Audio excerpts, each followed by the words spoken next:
Hello and welcome to Art Talk, the place where we agree to disagree, if we disagree at all.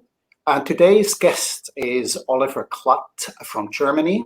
Our topic is integrity.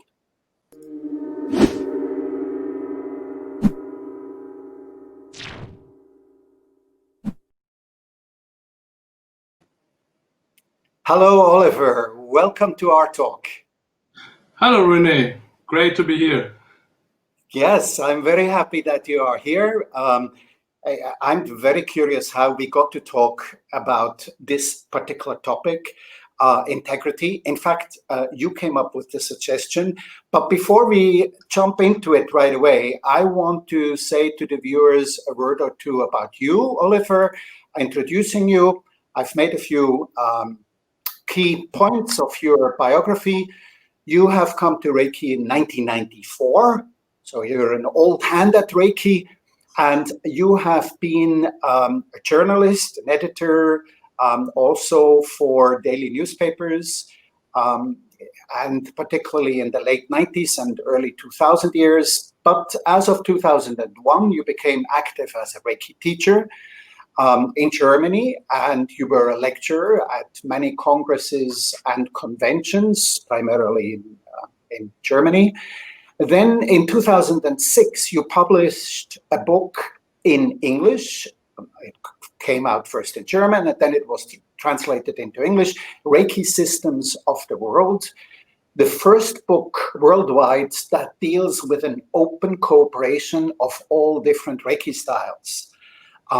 To me, when I read that in my preparation, it sounded great because that's the kind of pioneer work which we are continuing today when we are talking about inclusiveness in organizations. That's at least my take on it. And then the same year, you published Reiki und Schulmedizin, Reiki and Conventional Medicine. I don't believe that's translated into English yet. One of the first books worldwide to focus on this particular topic. Again, when I realized that, I thought, our talks are about Reiki people, talking with Reiki people, but also about reconciliation. And I think that in the greater context of reconciliation, sciences as a whole, and particularly school medicine, has an important contribution to make. So in that respect, to me, you were also a pioneer from that angle. Since 2008, you published the Reiki magazine with your own publishing company. And since 2010, you've been an active Reiki lecturer on congresses and conventions all over Europe. In 2011, you were one of the founders of the Professional Reiki Association in Germany, called ProReiki, and that in fact was the time when you and I got to talk to each other, got to meet, and being also a co-member of ProReiki. Then in 2015, I believe that was the last publication, you released Die Heilkraft der Lebensenergie, the healing power of universal life force, I guess would be a free translation. And that's approximately whom I have today as a guest to talk about integrity. About your biography, anything I missed out? Maybe a personal note? Thank you very much. I did all that. Well, it sounded somehow, interesting to hear all that mentioned in a row. But thank you very much for this. I have just one little remark. I did never work for a daily newspaper. We did books in my first work for a small publishing house. We worked together with the Frankfurter Allgemeine Zeitung and the Neue Zürcher Zeitung, but it were for books, not for newspapers. Yeah. Okay, fine. I guess we're already on the topic of integrity, keeping things clear and transparent and correct, not letting false information or even pretenses hang around. Yeah. we had a conversation when I started to ask you, Oliver, would you like to be my guest in the Art Talk? And it was actually you who came up with the subject of integrity. Why did you choose integrity? Well, it came spontaneously in my mind. I received your email that this talk would become possible after we spoke or emailed about this many weeks before. So yeah, I love that idea. And then you made some suggestions. And well, my first thought was integrity. Yeah. So I love this word. It has different levels for understanding. For me, it's especially kind of personal integrity. That is an important theme for me. A little bit more than maybe to be integer to a certain set of rules or something like this, which certainly is also a kind of integrity. So for me, it's more the color of myself would be a creative word to describe what integrity is for me. Very interesting. I had planned to sort of have 3 segments. What is integrity? You started to touch on this. Then what does it mean in daily life, in practical life, as a professional, as a Reiki teacher? And also to touch upon some of the potential contradictions or misunderstandings. So that's very loosely the 3 segments I have in my mind. But in our talks, we talk freely. We don't need to follow a program or a chronology. When I looked up the word, one of the interpretations which came forward was adherence to moral or ethical principles and values. For me, of course, the word integrity has also another connotation, and that is integrity in the sense of wholeness, of untouchedness, in the sense of I respect your integrity as a human being. I don't want to transgress and inflict pain on you. So it's not just the meaning of adhering to a set of values, but certainly that is an important part of integrity. How do you feel about this? Well, spontaneously, it remembers me a little bit to what is said that Mikao Usui, the founder of Reiki, has said about the hand position treatment book he maybe wrote. So it is said that for the students who are very close to their intuitiveness, were very close to the energy, don't need hand positions, and only for the ones who will still learn or need a set of positions or something, or more information what to do, that for these students these hand positions are more important. This is what I got as information about that. So for example, we have the Reiki principles, and to follow the rules or to, yeah, it's more it's a second step for me when I'm in my true nature, in my inner self. So I think the ultimate goal is more to completely naturally do and behave in the way it is described with the rules, just to be like that. This is the first choice, maybe we can say like that. Very interesting. To me, also, actually, the word rule, even the word law, very often has a ring of rigidity to me, of even of stubbornness, of dogmatism. It can develop into that, and I guess that's what you brought up when you spoke about hand positions. Those who want to have a recipe follow them, but then the precepts of Reiki are more about values of how I live my life, how I behave and interact with other human beings.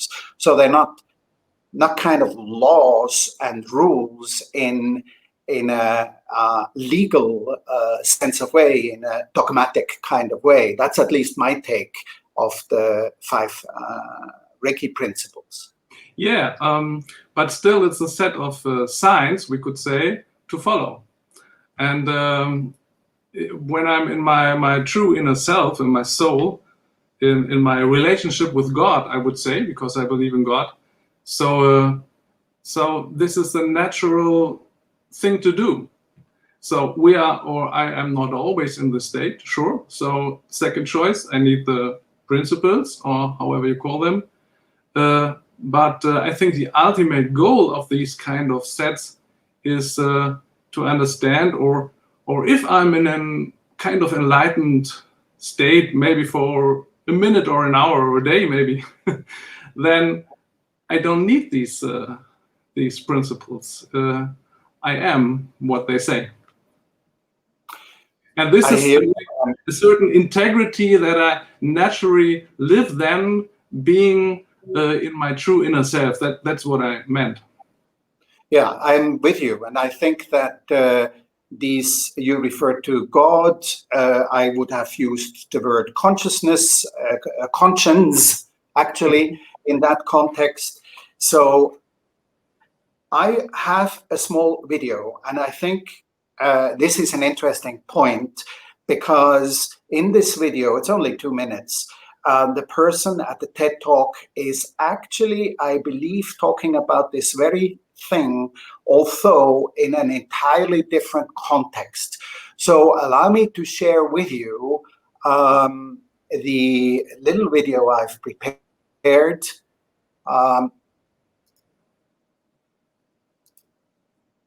Here we go.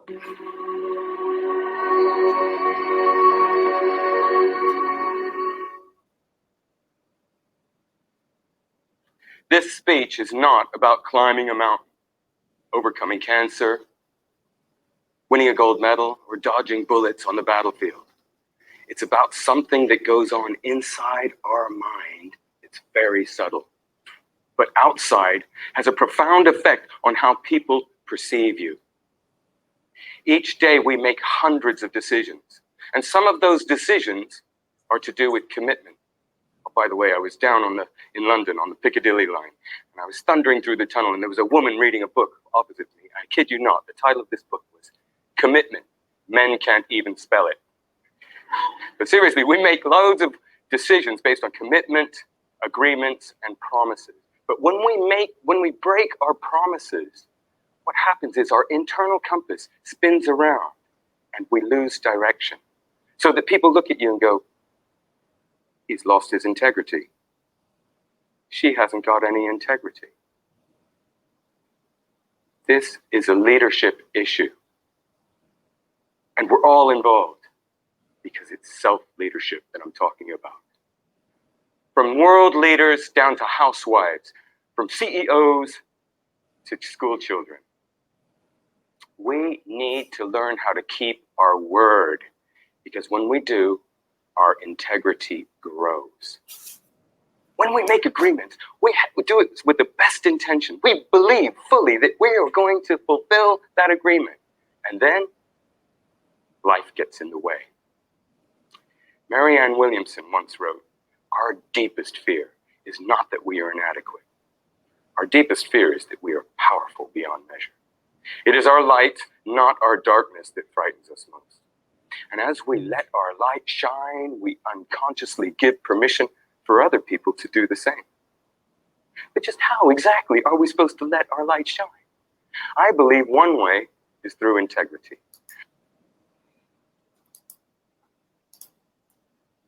So let me come back to this.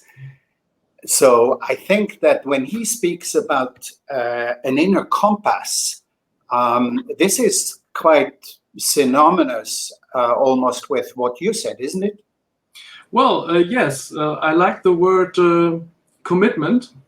This has a lot to do with integrity, and also it is to know where you stand with somebody. So for me, a person who has integrity, if other persons have to do with him or her, they know where they stand with him or her. So and commitment is one of the relationship issues in this context. Yeah. So if you have understood that something is good in a right way, just do like that. Just behave like that. And yeah, I think that's important. Yes, indeed. Commitment is an important point in this process. I'm still with this inner compass somewhat, because integrity, I also believe, has a lot to do with what I believe, what my convictions are, even what my belief systems are. So very often we have an opinion of ourselves, which as we go along in life, we are starting to change and to adapt. I was as a teenager, I must have been terrible for my teachers and for my later for my bosses at work, because I had an inner belief system that anybody with authority I needed to stand up to and fight against. So that was like something deeply enrooted in my character, from my childhood, whatever the reasons are why I had this. And I would like to think of myself today as an entirely different person, that I have no longer this urge and this behavioral pattern. So what I'm trying to say is, who I believe I am is changing over time, and therefore my integrity, how I have perceived myself, is not a fixed, static quantity, but it is something organic, which grows, which develops, hopefully in a healthy way. What do you say to that? Yeah, we agree quite a lot. I'm surprised. Yes. So I would say also integrity doesn't mean to never change your mind. It's just to have a certain position, to make that clear, and it is due to the actual period or circumstances you live.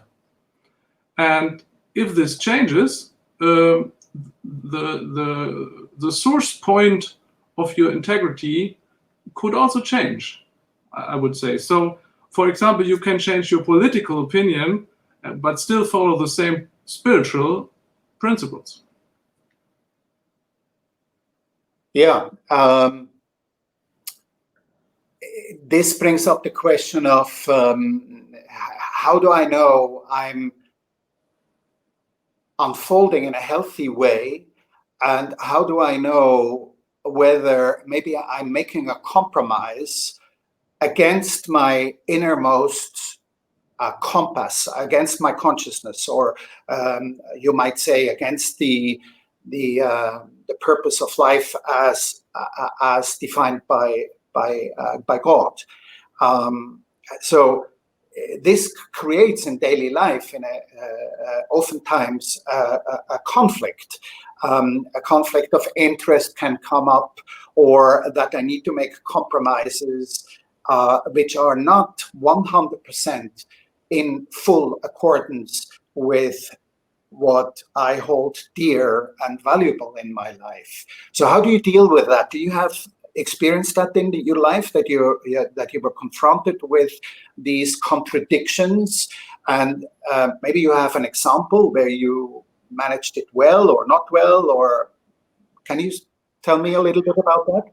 Yes, I think you describe development. and sure that it's important to develop. So what I like with a Reiki method, it is I just can't see you, Rene. I can't see myself anymore. On the yes. Oh, okay. Thank you. So what I love. I meant to give you full view and clicked on the wrong button. I'm sorry. I apologize. Yeah, no problem. Good that I said it. I thought maybe not to say it. So a good example for yeah, how deep can you tolerate something, or at which point you have to say something.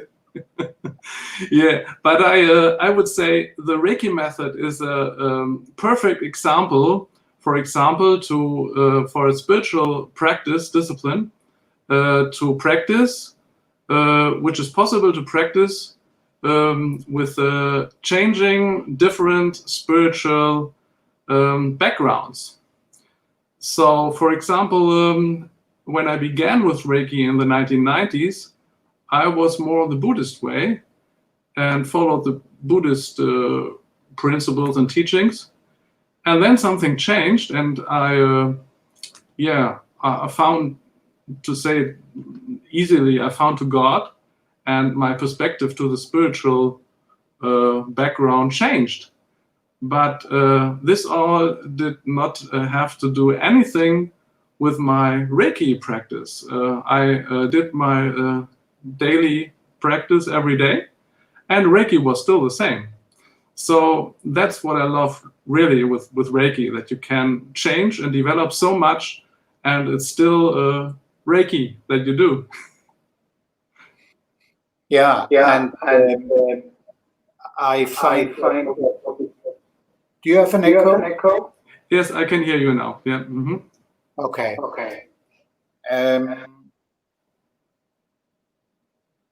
What you said about your own beliefs, and I think this is a very important point. I wouldn't personally. I was on a walk 2 days ago with a 25-year-old man from the UK, and he actually asked me, "Do you believe in God?" And I simply couldn't answer the question as clearly and precisely as you can, Oliver. I gave a lot of words to it, even though at the bottom line probably was rather a yes than a no. So what I'm driving at is this: you as a Reiki teacher have people who are atheists, who are Buddhists, who are agnostics, and you have your own ideas, your own beliefs, your own core set value. And for many of your students, you are quite rightly so, and I share this as a Reiki teacher, you are also somewhat of an inspiration. They look up to you to some degree. They want to learn from you. And I think that part and parcel of the integrity of a Reiki teacher includes the challenge not to impose one's own worldview, how things are, onto the student, and yet be truthful to one's own beliefs. So I find that sometimes quite a big challenge. How do you deal with that, Oliver? Do you share this challenge, or are you so clear that you say, I don't experience that? Well, yeah, this is really a challenging question. So I don't have a rule how I normally do it. But in general, I would say that the question if God exists or not is not the point in a Reiki 1 or 2 seminar. Maybe in a master education, it could be important to speak about it, but never to impose my own point of view to a student, not at all.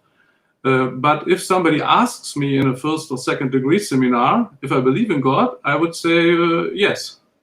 So I give this short information, but I don't make a big deal of it because it doesn't have to do directly with the Reiki method.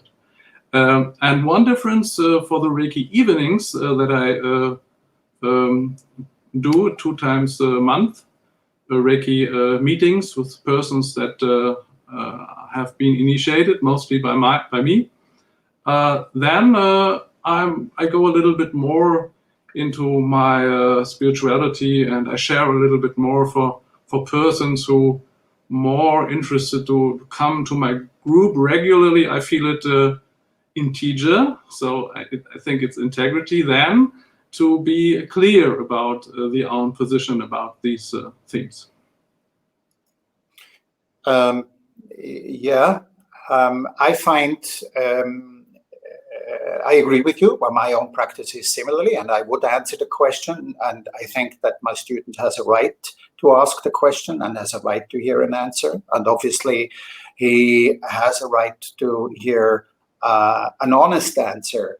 And I think that part and parcel of the challenge I have as a teacher is, and I think it's part of integrity, is actually to make sure that I don't pretend to be another than I truly am. So I think an important part is also to show my own vulnerability, to my own insecurity, my own infallibility. I think that's an important part of this process as well.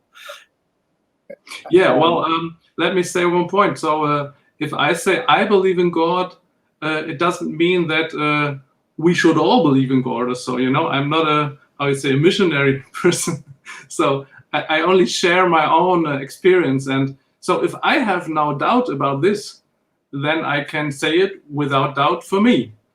And other persons can see how they deal with that. Yeah, I agree. And I think that's an important part of the challenges as a Reiki teacher I'm facing. There are many other challenges I found which tickle my own integrity. I am not free of ego. I am susceptible to flattery. When people pay me compliment, it pleases my ego. I would lie if I deny that this is true. And of course, Reiki clients whom I treat, or Reiki students who I teach, they often project their own longings, their own ideals onto a teacher.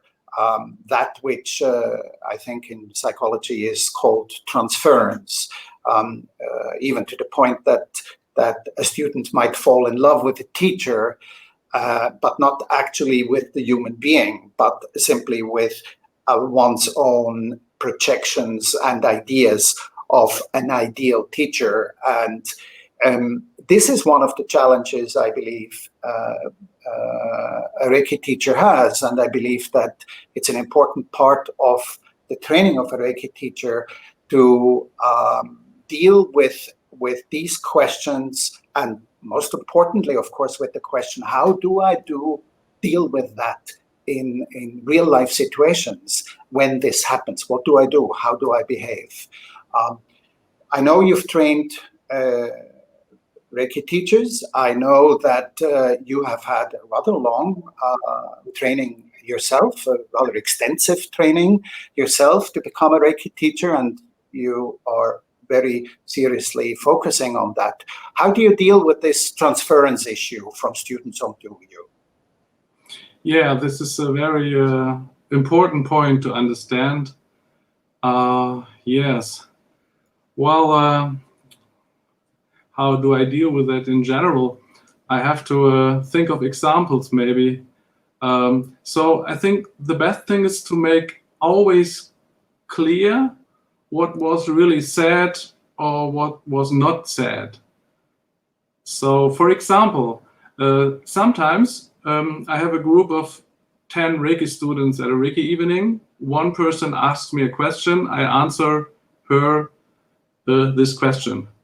Then 2 months later, somebody says, well, you said in a case like that, one should do that. I say, no, that's not what I did. I answered to the question of this student in that way.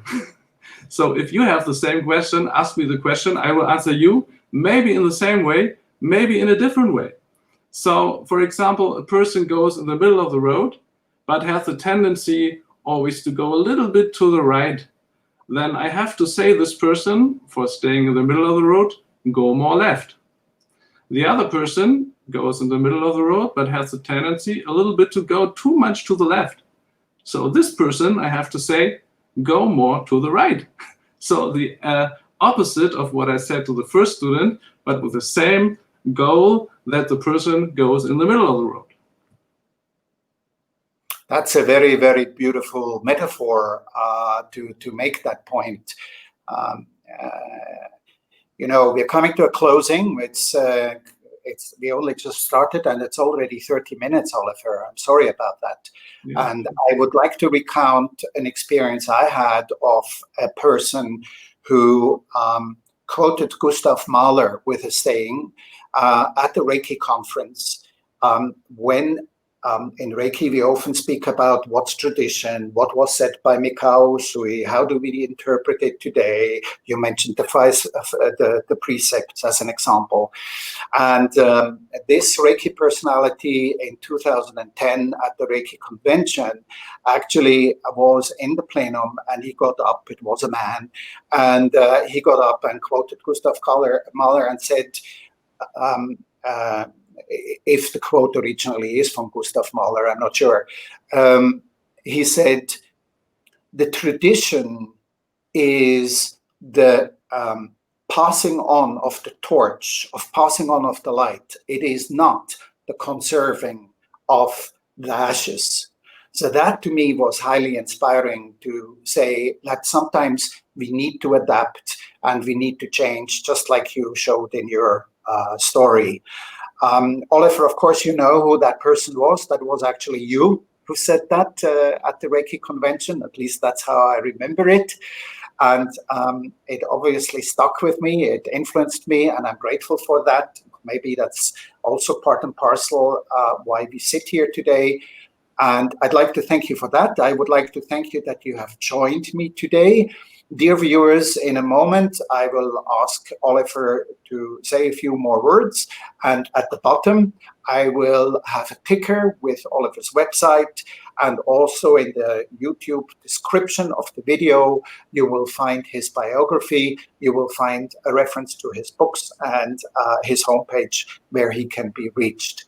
So, Oliver, how was this? How do you feel in this last 30 minutes? So how do you conclude what we've discussed?